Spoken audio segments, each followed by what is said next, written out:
Es un gran privilegio estar acá esta mañana con ustedes para la presentación de esta obra, que, como decía el señor vicepresidente de la Academia Colombiana de Jurisprudencia, constituye una de las actividades propias de esta academia, siempre en el lomo de los acontecimientos y con los temas de gran actualidad, porque yo creo que el doctor Horacio Gómez ha tenido siempre esa potestad de ponerle el acento a los temas que están precisamente marcando no solo los horizontes de futuro, sino los temas más palpitantes de la justicia. Porque uno pensaría en un primer momento que un libro como este es un libro para técnicos, o que se trata de una publicación técnica, o que no tiene, digamos, una relevancia, una relación de causalidad directa con lo que está pasando en el país, y es exactamente lo contrario. Eso es lo primero que yo quiero destacar. Él en sus obras no solo tiene la capacidad de tener siempre un gran bagaje académico, una investigación desde el punto de vista teórico, siempre absolutamente precisa y prolija en el sentido de lo exacta que es, sino que suele ponerla en el marco de las coordenadas de la actualidad. Y eso yo quiero destacarlo porque él ha tenido otro de los grandes privilegios, y es proyectarse en muchas generaciones de abogados de este país. La última, y este libro, les cuento, es una proyección hacia lo que son las implicaciones, por ejemplo, de la tecnología de la información en lo que es la investigación técnica y científica, lo que es el futuro de los órganos de control y la justicia penal como tal. Y que lo diga él, además, que viene con tanta experiencia en el manejo de estos temas del derecho penal, pues es una señal muy importante, insisto, incluso para las nuevas generaciones de abogados. Una persona que no solo hace parte de la historia del derecho penal de este país, que ha hecho grandes aportes al debate académico, jurídico y práctico, porque yo recuerdo mucho, además,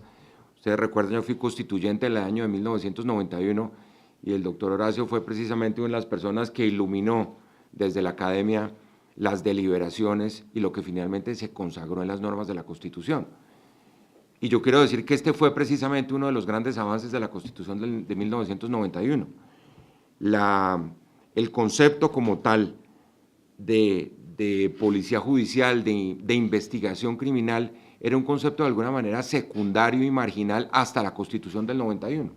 hasta que se tomó la determinación, y a mí me tocó el honor de ser el ponente del proyecto de la Fiscalía General de la Nación en la Comisión Cuarta de la Asamblea Nacional Constituyente, donde estaban los grandes juristas de la Constituyente. Allí estaba el doctor Álvaro Gómez Hurtado, por ejemplo, y lo que vimos allá, aquí está otro de mis grandes colegas de la Constituyente, el doctor Hernando Herrera, que estaba en la Comisión Primera de la Asamblea, nosotros estábamos en la Cuarta, fue precisamente el incorporar esa nueva institución en el horizonte institucional colombiano, precisamente en la búsqueda del control de la criminalidad, de la lucha contra la impunidad y, por supuesto, de la modernización de la justicia. Y la discusión sobre la Fiscalía venía desde muchos años antes, liderada, entre otros, por el doctor Álvaro Gómez. Eso hay que recordarlo con mucha claridad. Ustedes recuerdan que tanto en la reforma del presidente López, en el acto legislativo 2 del 77, como en la reforma del presidente Turbay, ya abiertamente, incluso alcanzó a regir unos pocos meses la Fiscalía, hasta que la Corte la declaró contraria a la Constitución, en sentencia que hace parte de nuestra historia constitucional. Y eso quiero mencionarlo porque entonces, a partir de ahí, al entregarle a la Fiscalía, a ese ente nuevo, la función de dirigir y controlar las funciones de policía judicial, estábamos entrando de alguna manera a la modernidad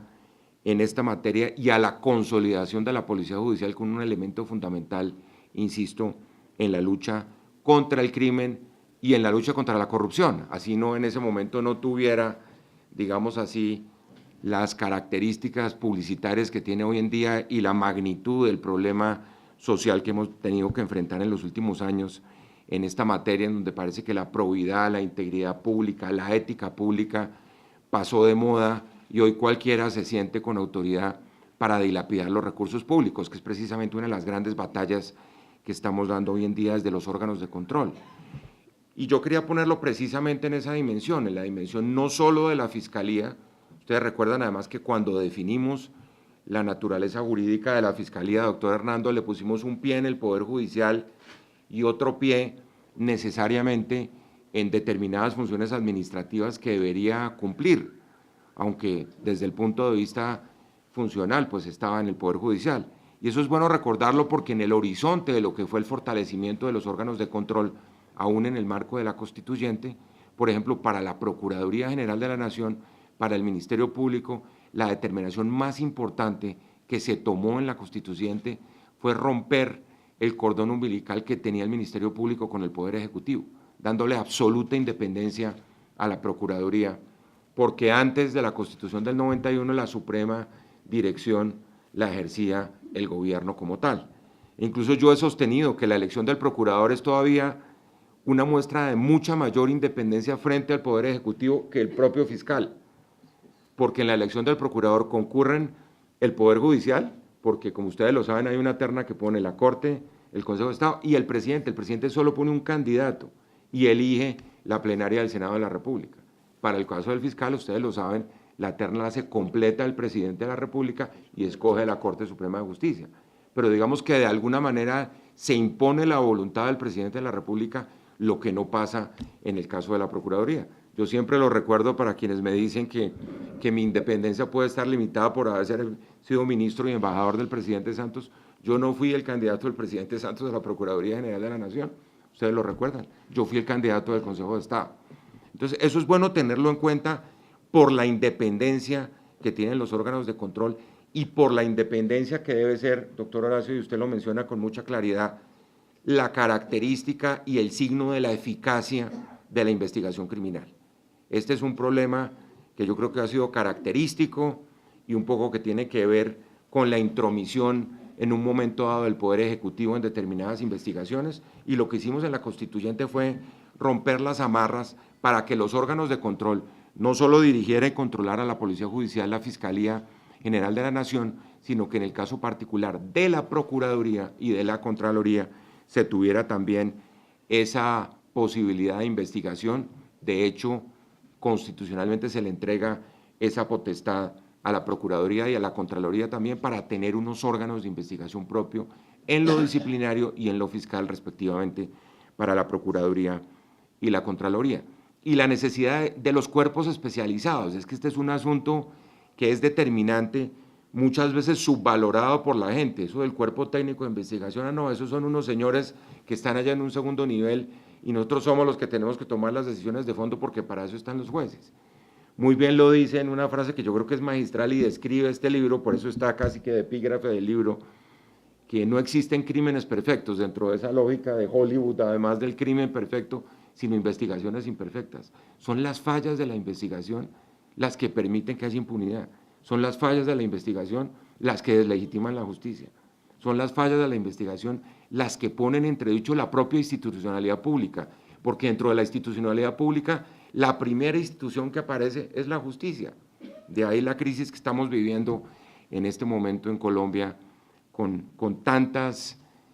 actividades lesivas de la integridad del Poder Judicial. Y por eso es tan importante esa tarea del recaudo probatorio. Alguien decía que el curso de pruebas es el curso más importante dentro de una facultad de Derecho, y eso es lo que hacen los investigadores criminales. Y yo creo que eso es precisamente lo que es, digamos, la determinación del nuevo horizonte del ejercicio del derecho, que lo dice el doctor Horacio con mucha claridad en la obra. Les cuento, de mi generación y de mi generación hacia atrás, hay una especie de tecnofobia, todo ese asalto de las tecnologías de la información, incluso al ejercicio del derecho, a la práctica jurídica, a la investigación criminal, nos produce pánico a la mayoría de nosotros. Obviamente las nuevas generaciones están totalmente empapadas de eso y el futuro del derecho va a estar determinado por la inteligencia artificial, por las impresiones en tercera dimensión, por el papel de las redes sociales jugando además roles que hay que entrar a considerar por las implicaciones que tienen sobre las investigaciones. Es decir, todos los elementos de la tecnología de la información están cambiando radicalmente el ejercicio y la práctica de derecho. Y en esta materia sí que es esencial. Todo lo que es tecnología para la investigación criminal, eso ha cambiado radicalmente.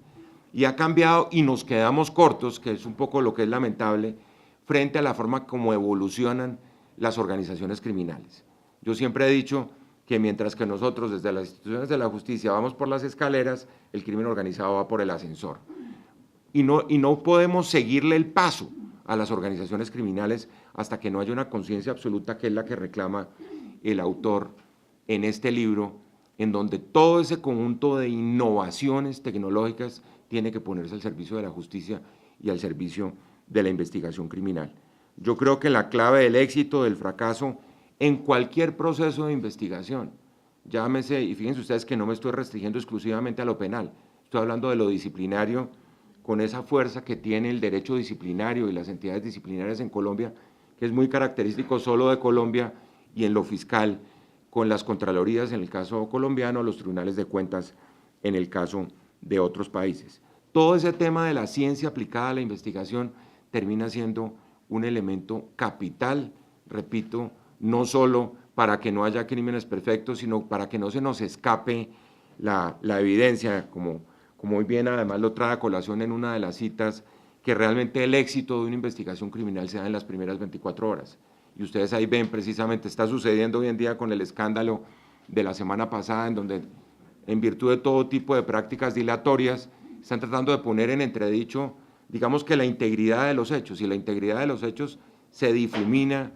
o se desbarata con el paso del tiempo. De ahí la importancia de que cada minuto de la investigación a partir del hecho criminal es fundamental para clarificarla y para que se haga justicia. Y ese no es un elemento menor. La historia de Colombia ha sido una historia en donde, de alguna manera, con la forma como se manejaba la investigación criminal en el pasado, donde, como ustedes sabían, había una intervención directa del Poder Ejecutivo, muy característica además de todos los sistemas de justicia de América Latina, porque esto no ha sido una característica esencial de Colombia, y en los 90, precisamente con la ola que impone la Asamblea Constituyente de Colombia, comienza a tratar de regarantizarse de alguna manera, de tener garantías adicionales para el ejercicio de la independencia del Poder Judicial. Y se le pone al Poder Judicial y a los organismos de control precisamente una tarea muy importante en ese campo.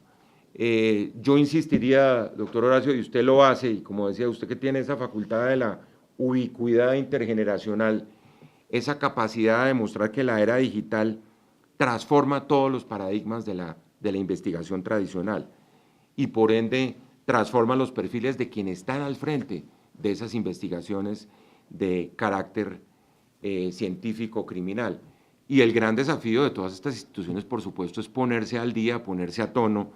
con las nuevas técnicas de investigación y de policía judicial. Les decía a ustedes, nosotros en esa materia pues somos de alguna manera los que vamos más avanzados en América Latina por la forma como nos ha golpeado el crimen organizado, eso es indiscutible, así hay que reconocerlo, pero últimamente, frente, por ejemplo, a la cooperación internacional, pues seguimos con herramientas que son herramientas bastante complejas desde el punto de vista de la efectividad de los mecanismos. Ustedes recuerdan, y yo no me canso de repetirlo, por ejemplo, en el caso de la multinacional brasilera que tanto daño le ha hecho a la ética pública de este país, lo que nos hemos encontrado es con unas grandes barreras a nivel de la cooperación judicial internacional, y que muchas veces funcionan más las cadenas de WhatsApp entre fiscales y procuradores que la cooperación tradicional, la cooperación judicial tradicional. Con esto no me quiero referir a las fallas de 472, que todos sabemos lo que pasó con esa cooperación judicial, pero simplemente a la forma como las cancillerías muchas veces,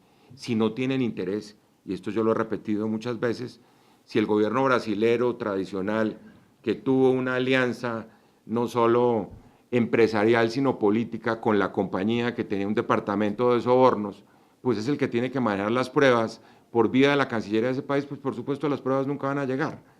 que eso es lo que ha venido sucediendo. Y someternos entonces a la diplomacia tradicional, que es la diplomacia que va en contradicción con todas estas innovaciones tecnológicas en esa materia, es precisamente lo que impide que avancemos. Y hoy hablar que esto está a la orden del día en las últimas 72 horas en Colombia, de agentes encubiertos, de sistemas encubiertos, de entregas vigiladas, de infiltrados, de interceptación de llamadas telefónicas, es ya meterse en un terreno de innovaciones para lo cual hay que capacitar la gente también y no solo ser, digamos, receptores pasivos de lo que otros, desde el punto de vista de los avances de la tecnología, pueden llegar a imponernos. Y en esa materia yo les digo, hay muchos avances a nivel de los tratados internacionales, particularmente la Convención de Drogas de Naciones Unidas, la Convención contra la Corrupción de Caracas del año 96, la Convención de Naciones Unidas contra la Corrupción, la Convención de la OSD contra el delito transnacional. En fin, ahí como que hemos comenzado a tratar de ponerlos al día, porque estamos convencidos además que esas técnicas son las que permiten contrarrestar, sin duda alguna, el auge, la potencia del crimen organizado en esa materia. Yo diría que una gran conclusión de este libro, doctor Horacio, es la importancia de plantear la necesidad de separar a los jueces de los contextos políticos. Ustedes saben, yo estuve hace 2 semanas en un congreso mundial de juristas en Madrid, doctor Horacio, y la gran discusión era la de siempre, ¿no? Que se volvió la discusión tradicional hoy en día en el mundo, de si vamos de la politización de la justicia a la judiciación de la política, en eso donde queda el Estado de Derecho. Y realmente la única respuesta, que así se llamaba la conferencia, pues es la independencia del Poder Judicial y el ejercicio de la función judicial en esos marcos de autonomía, digamos, de objetividad, en el caso particular de una carrera que tiene que estar caracterizada por la meritocracia y por la capacitación permanente, sobre todo en estas materias. El doctor Horacio además pone al final un tema que yo creo que ha sido una obsesión muy legítima en el caso de su trayectoria académica y profesional sobre lo penitenciario, siempre destacando la importancia que tiene no solo ese tema, sino el vacío tan grande,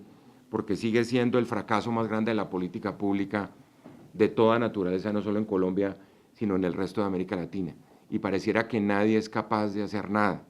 Nosotros lo hemos intentado varias veces, doctor Horacio. Los últimos intentos tienen que ver además con una cooperación española que, como ustedes saben, realmente de los esfuerzos de modernización del sistema penitenciario, el español, después de la caída de la dictadura, fue el más importante de todos,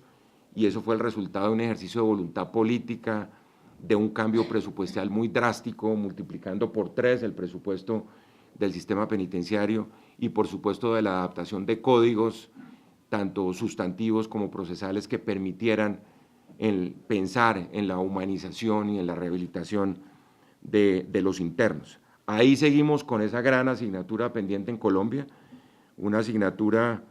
que además tiene que ver con los escenarios, por supuesto, de injusticia, porque las violaciones de los derechos humanos que se cometen en las cárceles no tienen nombre, pero que sí que debería ser, además,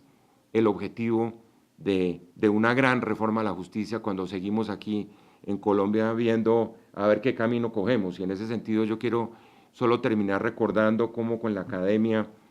hemos hecho algunas actividades en esa dirección. Hemos conversado con el presidente, con el doctor Fernando Sarmiento, para tener unos diálogos sobre reforma a la justicia que comenzarían en unas cuantas semanas, unos diálogos regionales con las facultades de Derecho, con los colegios de abogados, siempre, por supuesto, con el liderazgo de la Academia de Jurisprudencia, porque seguimos de alguna manera en esta frustración permanente de que no se pueda hacer una reforma a la justicia, y realmente esa maldición hay que romperla en algún momento, como se hizo en el año 91. Ustedes recuerdan que claramente el origen tanto de la séptima papeleta como de la Constitución del 91 tuvo que ver con un fracaso de una estrategia reformista en materia de justicia, y que probablemente nos quedamos cortos en el diseño de las nuevas instituciones, y que hay que rectificar también la marcha de otras instituciones. Para todos es ya un lugar común decir que, por ejemplo, hay que modificar el Consejo Superior de la Judicatura, y que hay que pensar en trabajar, sobre todo lo dijimos aquí en varios eventos académicos en esta academia, en los temas de acceso a la justicia. El acceso a la justicia sigue siendo el problema fundamental. En un momento, conversaba ahora con el doctor Hernando Herrera, en que uno de nuestros programas estratégicos de la Procuraduría,